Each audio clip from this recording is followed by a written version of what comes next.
राणा साहब, सबसे पहले तो ये बताइएगा कि आज फारूक एच नाइक साहब ने अदालत में दो जजेस पर एतराज किया है कि उनको बेंच पे नहीं होना चाहिए क्योंकि उन्होंने अपनी राय का इजहार पहले ही कर दिया इस मामले में। लेकिन इन्हीं दो जजेस के हवाले से कल मरियम साहिबा ने जलसे में तकरीर की और बहुत उन पर कड़ी तनकीद की। तो मामला क्या है? सिर्फ अपनी राय का इजहार कर चुके वो मामला है, या जो मरियम साहिबा ने कल इल्जामात लगाए, जिस पैरा में उन्होंने तनकीद की, उस वजह से आप नहीं चाहते कि जजेस बेंचेस पर रहें? देखें, ये दोनों वजूहात हो सकती हैं, क्योंकि माजी में जितने भी फ़ैसले PMLN के ख़िलाफ़ आए हैं तो इसे इत्तफ़ाक समझिए या अदरवाइज़ तो उन बेंचेस का जो है वो हिस्सा रहे हैं दोनों मुअज़्ज़ज़ जज साहिबान।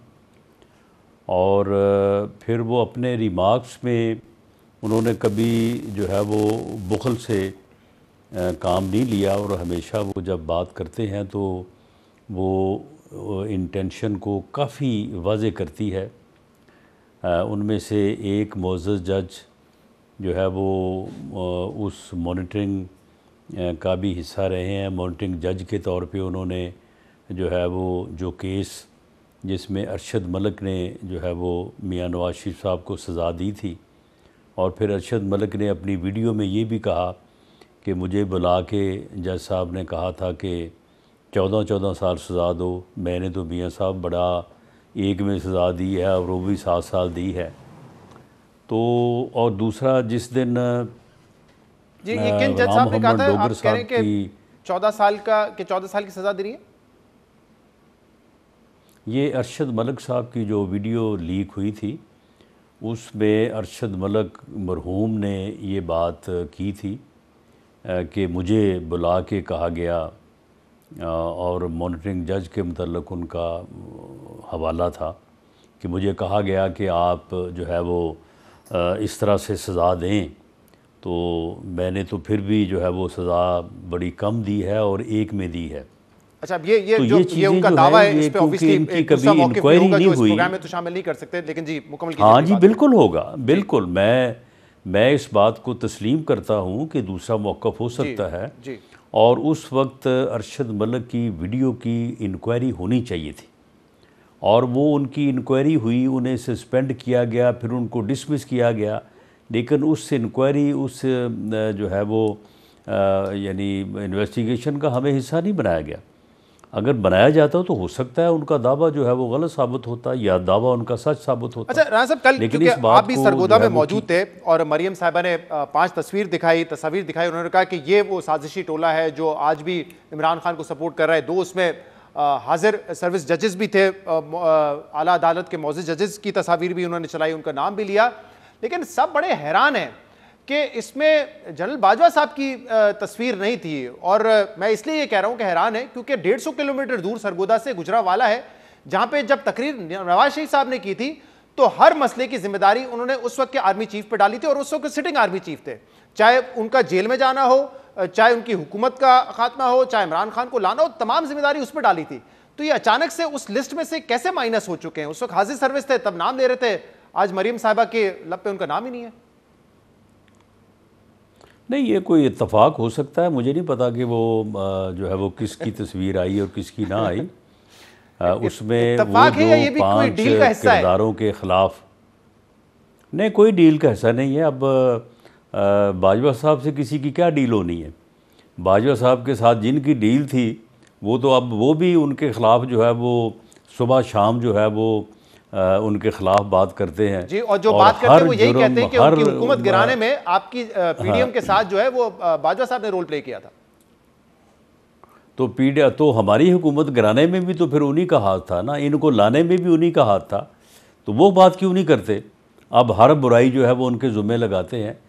तो पाकिस्तान मुस्लिम लीग नून का जो मौक़िफ़ है उसमें जो 5 साहिबान हैं उनमें जो है वो 2 आर्मी के साबिक रिटायर्ड जनरल साहबान हैं, जिनमें बाजवा साहब हैं और फैज़ हमीद साहब हैं, और 2 ही अदलिया से रिटायर्ड चीफ जस्टिस साहबान हैं, खोसा साहब हैं और बाबा रहमते साहब, साकिब निसार साहब हैं, और 5वां बेनिफिशरी इमरान खान है।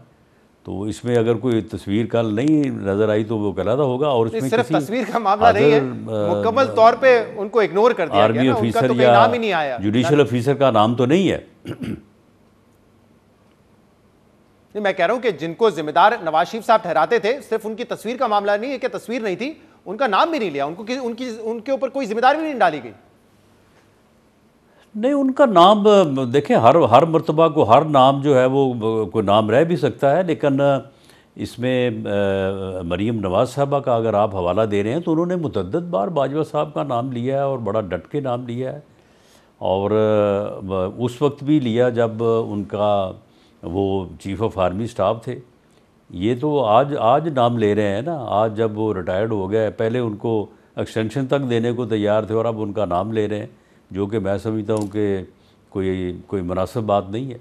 अच्छा राना साहब, आप समेत जो दीगर रहनुमाई इंक्लूडिंग मरीम नवाज साहबा, ख्वाजा आसिफ हसन इकबाल, अभी हमने सुनवाया, आप लोग तो चैलेंज कर रहे थे पीटीआई असेंबलियां तोड़ें तो इन दोनों सूबाई असेंबलियों में क्या हम तो जो है पूरे मुल्क में जनरल इलेक्शन करवा देंगे, ये आप उस वक्त बात कर रहे थे। अब मामला ये है कि आपके गवर्नर्स जो है वो डेट देने के लिए तैयार नहीं है, इलेक्शन कमीशन मामलत मांगता है, आप कहते हैं ना सिक्योरिटी देंगे ना फंड्स देंगे।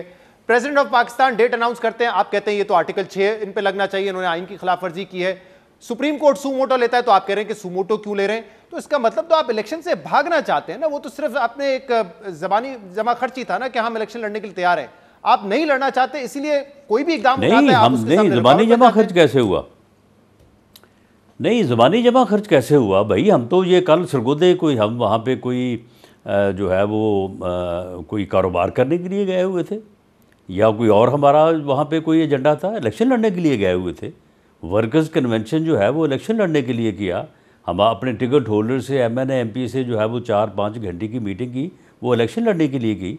हम तो इलेक्शन की तैयारी जो है वो उसमें जो है वो जा चुके हैं और हमने तो अपनी इलेक्शन मुहिम जो है वो शुरू कर रखी है। ये बड़ी अच्छी बात है। मामला ये कि हमारी एक राय हो सकती है। नहीं, ये बड़ी अच्छी बात है, अगर आप इलेक्शन की तैयारी कर रहे हैं तो फिर इसमें मसला क्या है? जिस वक्त की सुन लें, जिस वक्त की आप बात कर रहे हैं उस वक्त अभी सैलाब नहीं आया था और उस वक्त हमें ये ख्याल था, हमने देखे जब भी बात की है जनरल इलेक्शन की बात की है। नहीं, मैं तो फरवरी जनवरी की बात कर रहा हूं सर, इलेक्शन के कि जनरल इलेक्शन हो, तमाम जो है वो सूबों में मरकज में केयर टेकर सेटअप हो और तमाम असम्बलियों में जो है वो इकट्ठा इलेक्शन हो, ताकि उस रिज़ल्ट को जो है वो कोई क्वेश्चन ना कर सके।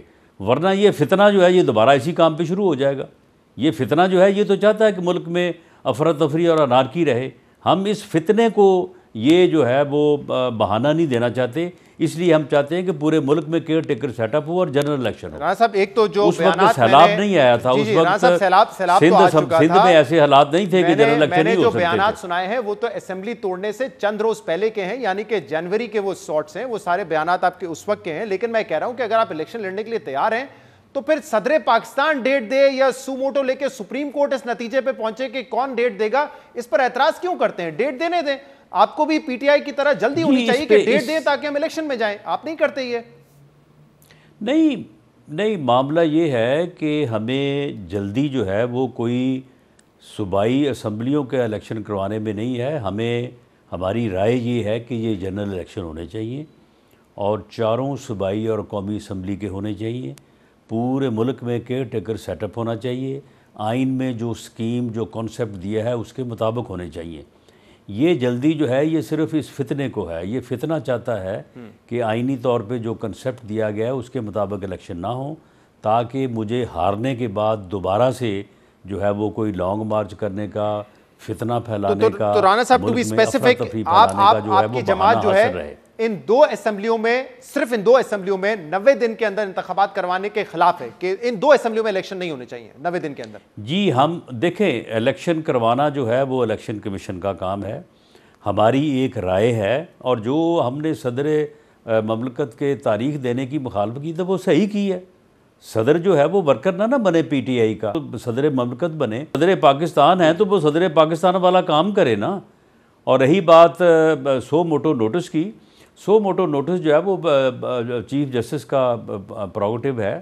तो ये जो उस दिन बेंच ने जो एक और केस सुनते हुए, और वो भी गुलाम मोहम्मद डोगर का, और उसके बाद जो उसकी वो ऑडियो लीक आई है, तो उसने जो है वो एक ऐसी सूरत हाल पैदा कि जिसके ऊपर जो है वो सभी को जो है वो तशवीश है। तो राना साहब बेसिकली क्योंकि ये जो समात है, जो सू मोटो है, वो 2 सूबाई असेंबलियों में इलेक्शन के हवाले से कि 90 दिन के अंदर इलेक्शन करवाने हैं और ये फैसला किसने करना है और किसने जिम्मेदारी पूरी करनी है। तो यहां पे जो आपके वकला होंगे वो पार्टी का मौकिफ ये रखेंगे कि हम इस इलेक्शन के खिलाफ है कि दोनों सूबाई असेंबलियों में इलेक्शन नहीं होने चाहिए 90 दिन के अंदर। ये आपका मौकिफ होगा? नहीं, हम ये नहीं रखेंगे। हम ये रखेंगे कि दोनों ये इलेक्शन जो हैं ये जनरल इलेक्शन होने चाहिए और आइन के मुताबिक होने चाहिए, जो आइन में स्कीम है उसके मुताबिक होने चाहिए। और जो कल क्वेश्चन जो है वो एक मुअज़्ज़ज़ जज ने भी उठाया है कि ये तो देखा जाए कि ये असम्बलियाँ जो हैं वो एक आदमी जो कि फ़ितना फैलाना चाहता है इस मुल्क में और ख़ुद अपनी ज़ात में एक फ़ितना है, उसने अपनी हट दर्मी, अपनी जो है वो ज़िद की भेंट तो नहीं इन असम्बलियों को चढ़ा दिया। हाँ, लेकिन ये पहलू भी जो है वो देखा जाना चाहिए और ये भी देखा जाना चाहिए कि क्या इस मुल्क में इस तरह से विदाउट केयर टेकर जो है वो कॉन्सेप्ट, क्या मुल्क में फ्री फेयर इलेक्शन हो सकते हैं? ये इलेक्शन जो है वो इस मुल्क को किसी और हादसे से, एक और तरह की अफरा-तफरी और जो है वो सूरत हाल से 2-4 तो नहीं कर देंगे। जब असेंबली तोड़ी गई और ये फैसला किया गया, देखने वाली है ना, फैसला किया गया असेंबली तोड़ने का, तो उस वक्त की जो ऑपोजिशन थी पंजाब असेंबली में, उसने चैलेंज नहीं किया, उसने उस फैसले को चैलेंज तो नहीं किया। तो अब आप किस तरीके से, उस वक्त हुकूमत जाके कह देगी अदालत में देखें हमारा फैसला था, ऑपोजिशन ने भी कोई एतराज नहीं किया। चैलेंज करना, देखें हकायक जो है वो चैलेंज करने से या ना करने से कोई तब्दील नहीं हो जाते। इस मुल्क में आइन भी री राइट हुआ है जिस वजह से ये मुल्क जो है वो इस बहरान को पहुंचा है। सही, बहुत बहुत शुक्रिया। तो ये सारी चीज़ें जो हैं अब हम तो कहते हैं कि फुल बेंच बैठे और इन सारी चीज़ों। बहुत बहुत शुक्रिया।